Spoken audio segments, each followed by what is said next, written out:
interesting, and not surprising at all, that last week's pre-Shabbat message about the rise in anti-Semitism in this country was met with, I was going to say a surprising number, it wasn't surprising, a disturbing number of anti-Semitic comments online. Many of which I deleted, some of which I kept up so that people could see. Sometimes anti-Semitism takes many different forms. For example, the attempt to redefine anti-Semitism as not really being about Jews. That is anti-Semitism, just in a sort of subtle way. There are other ways of expressing anti-Semitism. For example, the person who called me a demon.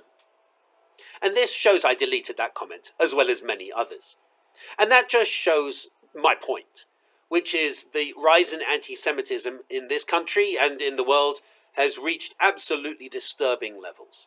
And we need to act. So if you want to help Temple Beth Shalom act on anti-Semitism, then please be in touch with us and we'll help you, we'll plug you into the program, many programs that we're actually starting to address this. But let's talk about demons. Not me, but let's talk about demons. Because this weekend we have Shavuot, and our spooky Shavuot theme is really interesting.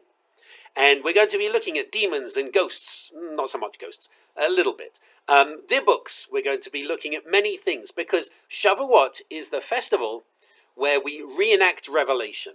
And in some yeshivot, they'll sit and study Torah, they'll sit and study a little bit from each book of the Bible, they'll sit and study Talmud. We pick a theme for our Tikkun Leil Shavuot. And the theme this year is a spooky Shavuot. And so we'll be looking at things that modern day Judaism often ignores as being irrational. These things aren't real. But the 13th century text, the Sefer Hasidim, says something really interesting about demons and ghosts and goblins and all that kind of thing. It says, one should not believe in superstitions, but it's best to be heedful of them.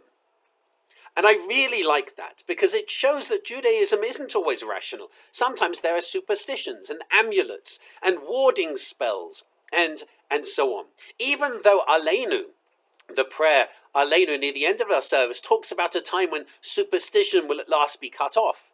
Many of us will remember family members who, for example, might take salt. If you use salt, they would then throw it over their shoulder for good luck, or to throw it in the eye of the ayin hara, the evil eye. People you may know have red bracelets. I know family members who used to sneak red bracelets into the crib of children to ward off the evil eye. We have amulets. We have, some say even, when we look at the wedding rituals and life cycle rituals. Why does the bride circle the groom 7 times? Well, some say, or actually as often happens in our community, she circles 3 times, then the other partner circles 3 times, and they circle each other once to make a total of 7. 7 is important. It's not just a common Jewish number in terms of the 7 days of the week, or the 7 weeks of the Omer, or the 7 sabbatical years. But we actually deliberately don't do an even number, because even numbers attract demons, according to Talmud. And why do we circle? Because circles ward off demons. Why do we break a glass at a wedding ceremony? Some people say it's to show that you that every step in a marriage is fragile, and you don't want to take a bad step, so you're taking your last bad step now. That's true. And also, shattering a glass scares away demons. And demons tend to, according to Talmud, tend to come to life cycle rituals to spoil the fun. And they often see beautiful people like the bride and groom in traditional Talmudic terms, the wedding couple, they see them decked out in all their finery, and they think, look, this is something we can ruin. And so one suggestion is that's why the bride is traditionally veiled, so that demons can't see. There was even a custom for a while of putting ashes on both the heads of the bride and the groom, and this is mentioned in earlier sources, so I'm just mentioning bride and groom here. The tradition to put ashes on their heads to show it's a sad occasion to trick demons who might want to ruin a happy occasion. So actually a lot in Judaism comes from belief in demonology. There's even suggestions that the mezuzah is a way of warding off demons. The Hamsa certainly seems to be something like that. So we're going to be looking at a number of things that may be superstitious but actually inform us and inform the way that we live as Jews. Even in the secular world, when somebody sneezes, what do we say? Bless you. Why? Because we're blessing them in the hope that the sneeze doesn't turn into a curse, basically. May you be blessed so that demons don't seize upon that moment of physical weakness.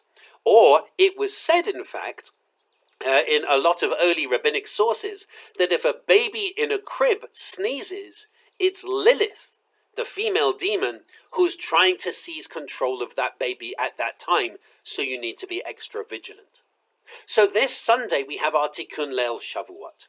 At 5:30 we're going to start with a session about Lilith, devil woman or proto-feminist. She's a bit of both. And that's not to say that being a feminist is demonic. Of course not. I would never say that. But, interestingly, Rabbinic Judaism does have a problem with her expression of feminism, with her turning around to Adam and saying, we were both created from the earth, we're both equal. And Adam turning around and saying, no, we're not equal, I'm the man. And so I'm in charge. And Lilith grows wings and flies away, according to the alphabet of Ben Sira, and she starts giving birth to demon babies. And so we're going to be looking at the traditional texts for that, and then we're going to be looking at some modern renditions of the Lilith story, and ask, what do they mean to us? What do they mean to us in terms of particularly gender dynamics in our Judaism? What do they mean to us in terms of the spirituality of demonology? What does that mean? Is there anything that we can learn of value? I think there's a lot from the story of Lilith. So much so that a feminist magazine was named after her, reclaiming the story of Lilith in a very important and powerful way. After that session, around 6:30, we're going to have our vegetarian potluck dinner. Please bring food. It's really important so that we can all eat and keep going long into the night. Bring food for yourself and others. It's a vegetarian potluck dinner so that everyone can eat. Sometimes people often have dairy food on Shavuot. If you want to bring dairy, please do. After that, the next session is called Funny You Don't Look Jewish. And we're going to be exploring witchcraft in Judaism. And there are those, and you see them online in particular, who, when people explore, when people hear about Jew witches, which is a movement which has started fairly recently, when you hear people commenting on it and say, well, that's absurd. Torah quite clearly says, you shall not suffer a witch to live, so you should kill her. Of course, that's in the biblical understanding, not in today's society. And so they're very clear that Judaism is totally against witchcraft. But that's just not true. It's actually much more complicated, much more nuanced. Because some witchcraft actually was encouraged in Judaism. And my suggestion, which we'll see at the end of this session, is that there are 3 different kinds of witches in Judaism, and we have a different response depending on which witch is which. So we encourage you to join us for that as well. Then after that, we have our annual cheesecake competition. And I really do hope you'll be able to come and bring a cheesecake and win a certificate. And the idea is it sugars us up. It gives us lots of energy to keep us going into the night. Because then the 3rd session is on demons, is on demonology itself. Demons are natural evil. Why do bad things happen to good people? One answer is because demons make them happen. What does that mean for us? Is there a place for a belief in demonology in contemporary Judaism? Or is it just something we pay heed to? It's a really interesting exploration of theology, because there is essentially in early rabbinic Judaism a middle world. There's the upper world in which God in particular inhabits. There's the lower world in which we inhabit. And then there's a middle world of angels and demons. And they're a little like us, but not totally like us. And what does that mean for us theologically? Do we hold by this in any way? It's interesting because in our liturgy, for example, our Friday night liturgy, we talk Shalom Aleichem Malachei Hasharet. We welcome the ministering angels. So apparently we do believe in angels. And yet, for example, in another prayer, the tradition was to keep Satan away from us. Satan is the opposing angel, not Satan of Christianity, but Has-Satan. Reformed Judaism took reference of him out. So what does it mean for us in particular as modern Reformed Jews that we have a tradition that is very strongly invested in angelology and demonology? And we'll be looking at those demons in particular. And finally, that will be around 9:30, finally around 11 o'clock, a session which I also was fascinated to explore, Dr. Frankenstein's Golem. Not Golem from Lord of the Rings, the Golem as in the Golem of Prague, although there were more stories of the Golem, not just the Golem of Prague. This is a being who is made from clay, who protects the Jewish people, but who runs amok. And the story of the Golem seems to have influenced not just Frankenstein, but essentially most science fiction. When you think about technology and how many different science fiction stories are based on human technology going wrong.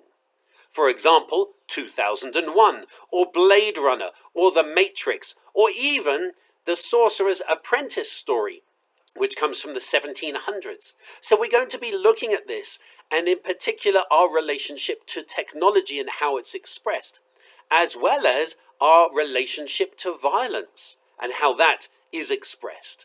Is the Golem a superhero or actually a villain, or a bit of both? And what does it mean to have a Golem stored away in the attic of a temple to be brought out at a time when the Jewish people need to be protected? What does that mean for us? This whole evening has been fascinating for me to prepare. It's been just a joyous few weeks of gathering sources, so much so that I might turn it into a much larger course later on. But this will be a taster.